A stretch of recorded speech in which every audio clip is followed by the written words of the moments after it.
Sejak saat itu, orang-orang mendatangi Nabi Yusuf untuk menafsirkan mimpi mereka. Nabi Yusuf pun menggunakan kelebihan yang ia miliki sebagai sarana untuk berdakwah. Orang-orang pun mulai mempercayai Yusuf sebagai nabi dan mengikuti dakwahnya. Pada suatu hari, Raja Mesir bermimpi aneh. Mimpi itu terjadi berulang-ulang. Ia pun kemudian mengumpulkan seluruh peramal mimpi ke istana dan ingin menanyakan apa arti mimpinya itu.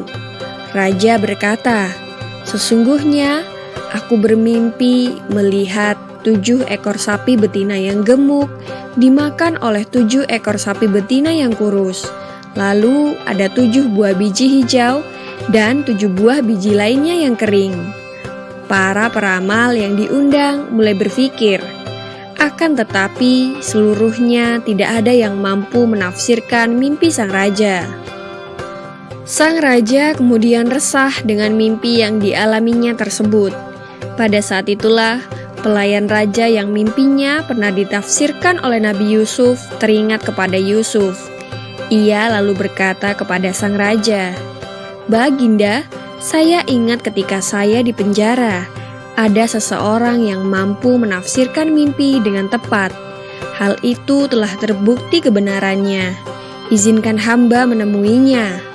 Akhirnya, sang raja berkenan mengizinkan pelayan tersebut untuk menemui Yusuf. Pelayan itu lalu menemui Nabi Yusuf. Ia menceritakan mimpi sang raja. "Hai Yusuf, sesungguhnya raja kami bermimpi dan tidak ada seorang pun yang mampu menafsirkannya. Oleh karena itu, terangkanlah kepada kami tentang 7 ekor sapi betina yang gemuk dimakan oleh 7 ekor sapi betina yang kurus. Lalu ada 7 buah biji hijau dan 7 buah biji lainnya yang kering."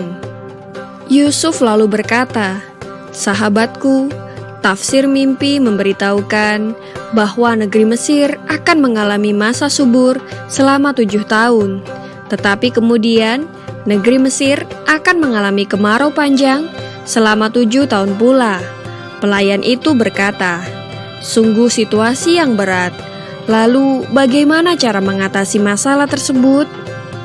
Yusuf menjawab, "Simpanlah hasil gandum kalian di waktu musim subur sebagai bekal untuk bertahan di musim kemarau yang panjang." Setelah selesai berdialog, pelayan tersebut berterima kasih kepada Nabi Yusuf. Ia segera menyampaikan tafsir mimpi kepada sang raja. Mendengar penjelasan itu, raja sangat senang. Sebagai balasannya, raja memerintahkan pengawalnya untuk membebaskan Nabi Yusuf. Akan tetapi, Nabi Yusuf menolak. Ia menolak dibebaskan sebelum perkaranya disidangkan dan ia diputuskan tidak bersalah. Kemudian sang raja kembali mengangkat permasalahan Yusuf.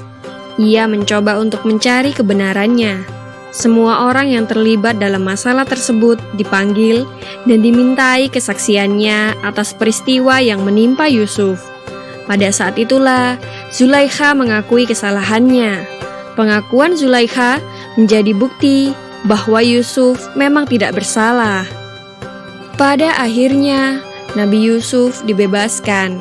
Ia berkata, "Pembuktian dengan pengadilan ini agar Kitfir al-Aziz mengetahui bahwa sesungguhnya aku tidak berkhianat kepadanya di belakang dan bahwa Allah tidak meridhoi tipu daya orang-orang yang berkhianat."